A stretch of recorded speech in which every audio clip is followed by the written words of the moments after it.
Public Safety Subcommittee for Appropriations, and I'm going to ask the clerk to open the roll so we can take attendance.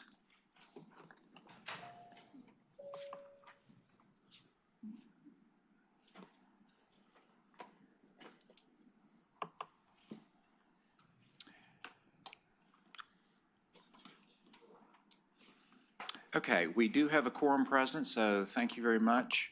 And we will proceed with the bills in order, and so I'll turn it over to Mr. Reynolds, and you can start with House Bill 173. Thank you, Mr. Chairman. House Bill 173 from Delegate Anthony establishes expanded visitation standards for state correctional facilities operated by DOC. It has a delayed effective date of July 1, 2027, and there is no fiscal impact. Mr. Chair? Yes. Yes, I move to report. Second. There's a motion and a second to report. If the clerk could please open the roll. Members, please cast your vote. Okay, House Bill 173 reports on a vote of 5-2. If the clerk could close the roll, and Mr. Reynolds. Yes, next, Mr. Chairman, is House Bill 246 from Delegate Watts. This bill would provide an affirmative defense to prosecution for assault and battery, for which the enhanced Class 6 felony and 6-month mandatory minimum sentence applies if such person proves by a preponderance of the evidence. Mr. Chair? Yes. I move to report House Bill 246. There's been a motion. Is there a second? Second. There's a second. If the clerk could please open the roll.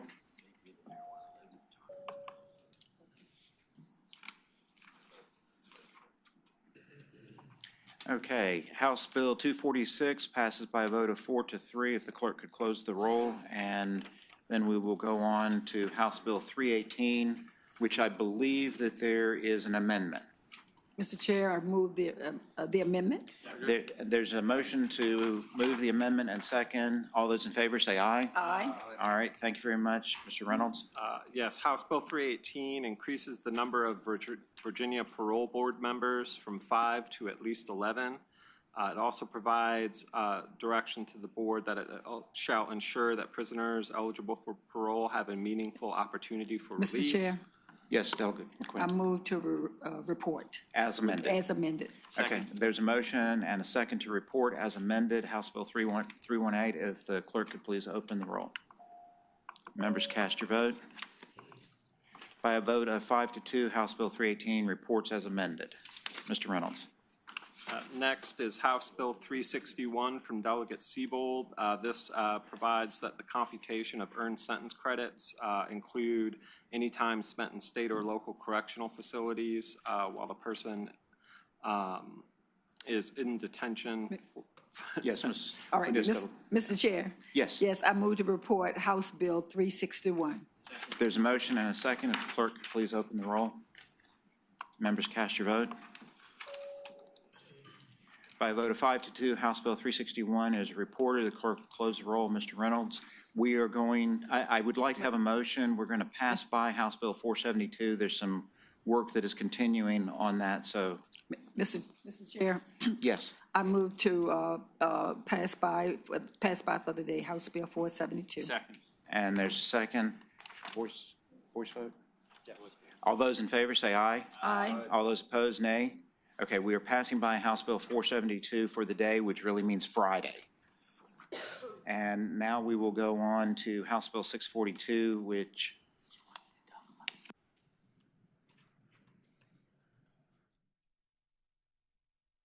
yes, we're on House Bill 642, and first we have some amendments, and then Delegate Krizak, if you would like. It's a substitute. Oh, it's a substitute. Sorry, it's a substitute. Mr. Chair, I move to adopt the substitute. There's a motion and a second to adopt the substitute. All those in favor say aye. Aye. Any opposed, nay? Okay. House Bill 642 is now before us. So Delegate Krizak, I don't know if you want to speak to this legislation or if you'd like the analyst to do it. It's a great bill, and there's a few small technical amendments that have been made and some tax changes, and I think that the analysts can go through this really quickly. I think it would be good for everybody here. Yes, Mr. Chairman, Delegate Krizak. This is the cannabis bill. It's been spoken about at great length, both in general law sub and in full general laws. The substitute before you all makes a number of technical changes related to things like banking internet sales as well as product registration. It also makes 3 changes on the money side of things. The first change is that it reduces the excise tax applied to the sale of marijuana or marijuana products from 8% to 6%. Second, it makes a change to apply the full 5.3% retail sales and use tax, consistent with other tangible consumer products. And it also reduces from $10 million to $5 million the fee pharmaceutical processors must pay to operate dual-use dispensaries and sell products for the recreational adult-use cannabis market. All right, thank you very much, Mr. Reynolds. And House Bill 642 is before us as substituted. Mr. Chair, I move to, as substitute, the House Bill 642. Okay, there's a motion to report Substitute. as substituted. Is there a second? Second. Okay, and the clerk would please open the roll. If the members could cast your vote. Okay, Delegate Krizak, House Bill 642 reports as substituted on a vote of 5-2. And we are now to House Bill 874, and I have spoken with the patron and informed her that due to the fiscal impact that this would need to be gently laid on the table, and so if someone could make Mr. a motion. Chair, I move the House Bill 874 that we gently lay that on the table. Is there a second? Second. There's a motion and a second, so if the clerk would please open the rolls, and if members would cast your votes.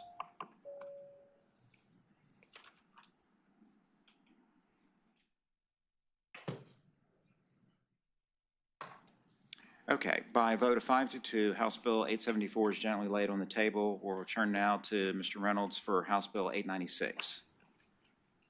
Yes, Mr. Chairman, House Bill 896 from Delegate Sullivan would establish the substantial risk order training program to be administered by DCJS. DCJS would require a one position and $137,000 per year to support the bill. Yes, Delegate Mr. McQueen. Chair, I move to report House Bill 896. There's a motion and a second. If the clerk would please open the roll.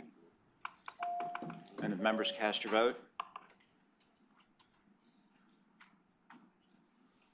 Okay, by a vote of 5-2, House Bill 896 has been reported. If the clerk could close the roll, and we'll now go to House Bill 947, which, again, I have spoken with the patron, and he is aware that due to some fiscal impacts, we're going to ask that this be gently tabled and see if we can work this into the budget as we continue to work through the process. Mr. Chair, Yes.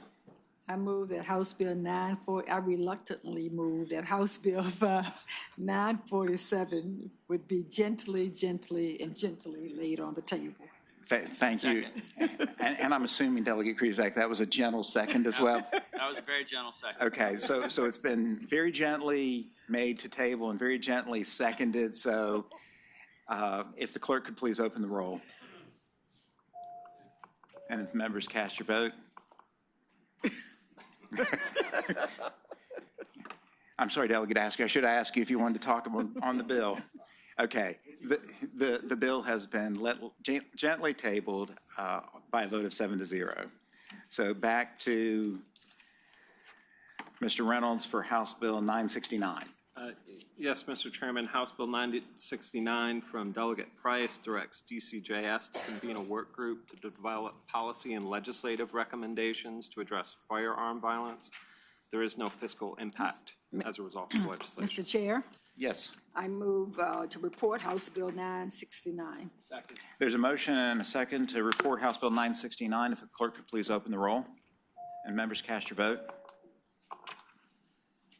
By a vote of 5-2, House Bill 969 has been reported. The clerk would close the roll, and we will now go to Mr. Reynolds for House Bill 1015.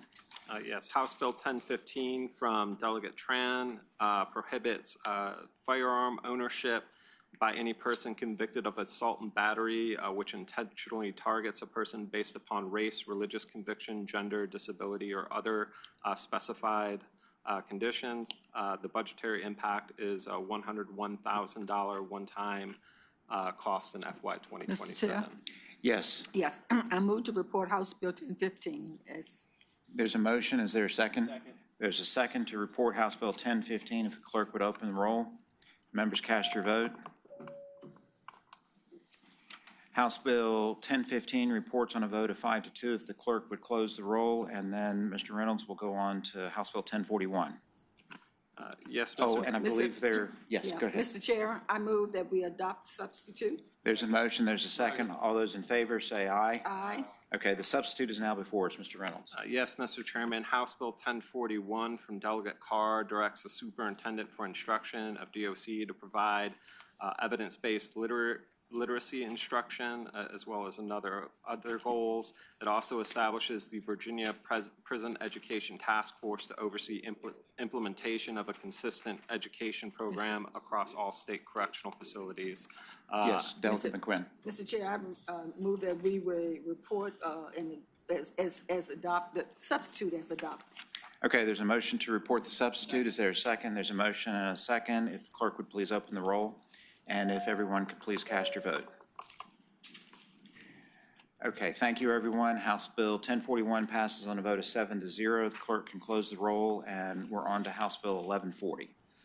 Yes, Mr. Chairman. House Bill 1140 from Delegate Cherry directs DCJS to establish a model policy for the use of confidential informants in drug-related investigations and sets out specific conditions. Yes, ma'am. Mr. Chair, I move to report House Bill 1140. There's a motion and the second to report House Bill 1140. If the clerk could open the roll and members cast your vote. House Bill 1140 passes on a vote of 7-0. If the clerk can close the roll, and Mr. Reynolds, House Bill 1233. Yes, Mr. Chairman. House Bill 1233 from Delegate Delaney expands eligible uses of the Virginia Sexual and Domestic Violence Victim Fund to include prosecution of human and sex trafficking Chair? cases. Yes, Delegate I McQuinn. move to report House Bill 1233. There's a motion and a second to report House Bill 1233. If the clerk could open the roll. Members cast your vote. House Bill 1233 passes on a vote of 7-0, and if the clerk would close the roll, and now we will go to Mr. Jay for House Bill 1241. House Bill 1241 from Delegate Anthony is a Section 1 bill which requires the Hampton Roads Planning District Commission to develop the Hampton Roads Infrastructure and Coordination and Readiness Framework to work. They're supposed to work with the Hampton Roads Transportation Planning Organization, Accountability Commission. Mr. Chair? Yes, Delegate Yes, I McQuinn. move to report House Bill 1241. There's been a motion and a second to report House Bill 1241. If the clerk would open the roll, please. Members cast your vote. And House Bill 1241 passes on a vote of 7-0. The clerk can close the roll.